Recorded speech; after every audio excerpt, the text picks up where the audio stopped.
Bienvenue sur Africa 24 dans cette nouvelle édition du Non-Stop Info. Voici les titres de l'actualité. Victoire du 8 mai 1945. Cette date célèbre la capitulation allemande lors de la Seconde Guerre mondiale, mais c'est aussi l'occasion de saluer le rôle joué par les tirailleurs africains ayant contribué à libérer la France de l'emprise nazie. Sommet régional sur la crise au Burundi, le 13 mai en Tanzanie. Le sommet se tiendra à Dar es Salaam et regroupera les chefs d'État de la communauté d'Afrique de l'Est. Succession de Donald Kaberuka à la tête de la Banque africaine de développement. L'ancien ministre tunisien des Finances Jaloul Ayed est candidat. Sa vision nous sera présentée dans ce journal. 8 mai 1945, 8 mai 2015, voilà 70 ans que le monde célèbre la fin de la Seconde Guerre mondiale. À cette même date, en Algérie, une manifestation a cela dit tourné au drame à l'appel du PPA, le Parti du peuple algérien. Un hommage a été rendu aux tirailleurs algériens tombés durant cette guerre. Un rassemblement qui a été sévèrement réprimé à Sétif, Guelma et Kerata. Il a provoqué des dizaines de milliers de morts.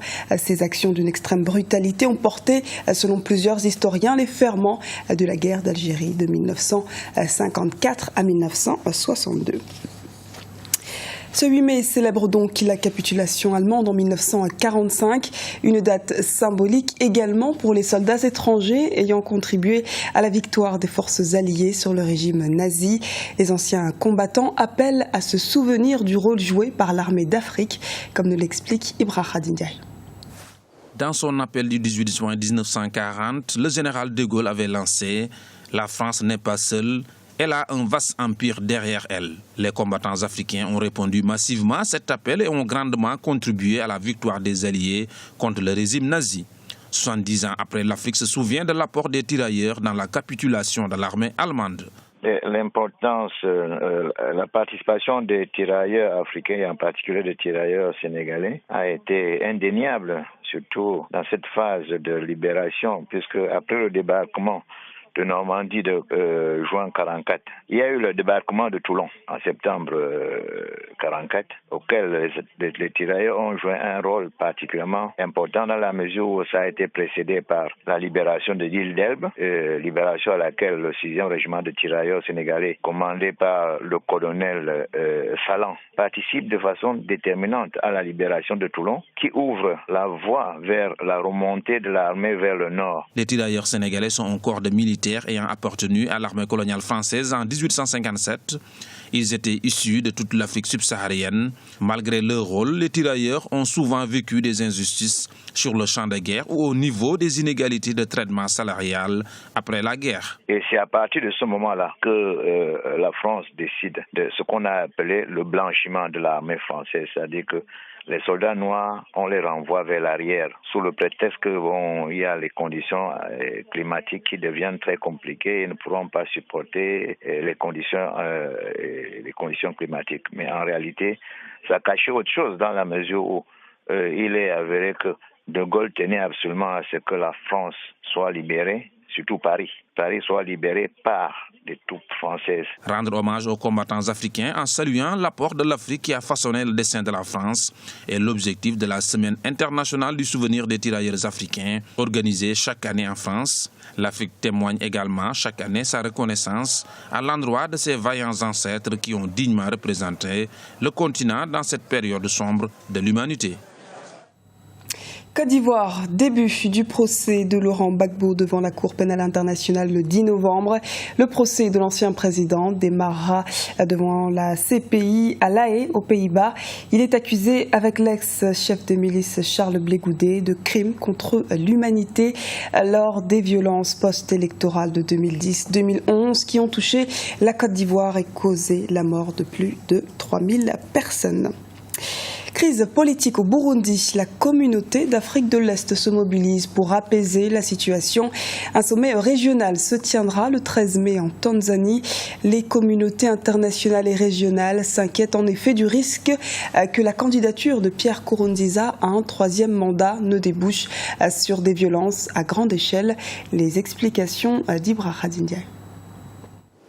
Un sommet régional pour sortir le Burundi de la crise. la Tanzanie abritera le 13 mai à Dar es Salaam un sommet de la communauté d'Afrique de l'Est. L'annonce a été faite par le ministre tanzanien des Affaires étrangères, Bernard Mambe, en voyage à Bujumbura. Mercredi soir, le chef de l'État burundais, Pierre Nkurunziza, s'est adressé à la nation pour prendre acte de la décision de la Cour constitutionnelle qui lui a reconnu le droit de se représenter une troisième fois. Nous prenons acte de la décision de la Cour constitutionnelle dans son intégralité et nous nous engageons à la respecter. Nous tenons à informer l'opinion nationale et internationale que si le peuple burundais nous fait encore confiance, ce sera le dernier mandat, tel que stipulé par l'arrêt de la Cour constitutionnelle. Face au risque d'enlisement, la diplomatie s'active. Les ministres des Affaires étrangères de l'Afrique de l'Est sont au Burundi pour mettre fin à la crise qui secoue le pays depuis le mois d'avril. Il prévoit la tenue d'un sommet extraordinaire ce 13 mai 2015 en Tanzanie. Le sommet de l'East Africa Community prévu le 13 mai à Dar es Salaam, pourra faire des avancées au niveau de ce qui se passe au Burundi. Mais il y a des positions vraiment diamétralement opposées. La position du pouvoir, le président Nkurunziza qui ne veut en aucun cas abandonner le troisième mandat et l'opposition qui dit qu'il faut respecter les accords d'Arusha. On sait bien que la Tanzanie a parrainé les accords d'Arusha. Je pense que les pays de l'East Africa Community, aucun pays ne soutient le président Nkurunziza pour son troisième mandat. Il pourrait contraindre le président Nkurunziza à abandonner le troisième mandat et puis à s'asseoir sur la même table avec les opposants pour discuter afin de ramener la paix au Burundi. Sur le plan diplomatique toujours, le Conseil de sécurité de l'Organisation des Nations Unies s'est réuni ce jeudi 7 mai afin de trouver des solutions à la crise que traverse le Burundi. Sur le terrain, les manifestations se poursuivent. Les leaders de l'opposition ont annoncé qu'ils ne participeront plus à aucune réunion tant que des mandats d'arrêt pèsent sur eux. Et dans la capitale burundaise, Bujumbura, de nouveaux affrontements se sont produits ce jeudi matin. Selon un bilan de la Croix-Rouge, il y aurait au moins 3 morts. Parallèlement, Nkosazana Dlamini Zuma, la présidente de la Commission de l'Union africaine, s'est clairement prononcée en faveur d'un report de l'élection présidentielle du 26 juin. Situation inquiétante également dans la région du lac Tchad. Des populations arrivent par centaines sur le territoire tchadien. Les organisations humanitaires et les autorités sont donc à pied d'œuvre face à ces arrivées massives. Arwa Barkala. Voilà plusieurs jours que les autorités constatent une arrivée massive de réfugiés dans la région du lac Tchad. Les populations fuient les attaques récentes de Boko Haram qui ont eu lieu dans les îles du lac Tchad côté Niger et Nigeria. Selon le Haut Commissariat aux réfugiés, le décompte exact des populations déplacées est difficile à faire et ne sera pas possible avant plusieurs jours. Les populations en question sont dans des situations extrêmement difficiles. Elles sont très vulnérables, même si elles n'ont marché que sur quelques kilomètres. Les conditions et les évaluations initiales montrent que ce sont des personnes qui sont dans des précarités extrêmement difficiles. Les autorités tchadiennes souhaitent pouvoir faire état du nombre d'arrivants le plus rapidement possible. N'Djamena s'inquiète du sort que leur réserve la nébuleuse si elle approchait des rives tchadiennes. Il est vrai que les pouvoirs publics tchadiens ont effectué beaucoup de missions d'évaluation de ces besoins, mais jusqu'à présent, je pense qu'il n'y a pas de solution à cette situation qui est préoccupante et qui nécessite vraiment une mobilisation à la fois de la communauté internationale, mais aussi des gouvernements, parce que les populations locales sont débordées par rapport à cette situation. Une première mission conjointe entre le gouvernement et les organisations humanitaires s'est rendue sur la zone. Le constat est déjà alarmant et on appelle à une assistance en urgence. Jaloul Ayed, ancien ministre tunisien des Finances et candidat à la présidence de la Banque africaine de développement, il propose de renforcer les acquis de l'institution financière, notamment en matière d'investissement privé. Les précisions d'Emmanuel Milimonou. Après 10 années passées à la tête de la Banque africaine de développement, Donald Kaberuka cède sa place le 28 mai prochain à un nouveau président. 8 personnalités aussi brillantes les unes que les autres sont en lice pour succéder à l'économiste rwandais.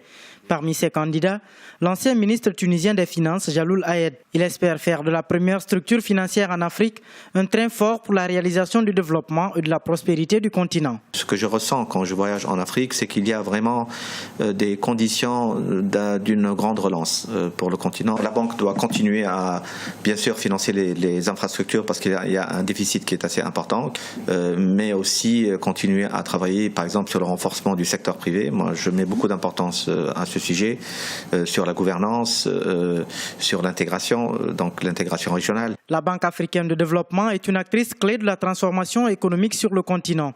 L'institution accompagne les priorités nationales et régionales des États membres en œuvrant à la réduction de la pauvreté, l'intégration et le renforcement de la compétitivité de l'Afrique sur les marchés internationaux. Le développement des petites et moyennes entreprises et la réforme du système financier du continent constituent les grandes lignes de la vision du candidat tunisien. J'ai étudié avec beaucoup d'intérêt la stratégie qui a été élaborée par la banque et je suis généralement d'accord que c'est la stratégie qui a été élaborée, elle est vraiment très bonne. Peut-être je mettrai un peu plus l'accent sur certains secteurs tels que par exemple le renforcement des systèmes financiers en Afrique, à un moment où on voit qu'un peu partout en Afrique, il y a aujourd'hui des groupes bancaires et des groupes industriels qui sont en train d'investir dans le continent. Titulaire d'une licence en sciences économiques et d'un master en économie, Jalloul Aed compte sur une expérience acquise de sa gestion des finances tunisienne et d'une grande connaissance du secteur privé africain. L'ancien ministre tunisien milite en faveur du renforcement des systèmes financiers en Afrique qui devra assurer une intégration financière sur le continent. Ce journal a été réalisé par l'ensemble de la rédaction. Merci pour votre fidélité. Retrouvez dans un instant une nouvelle édition de l'actualité sur Africa 24.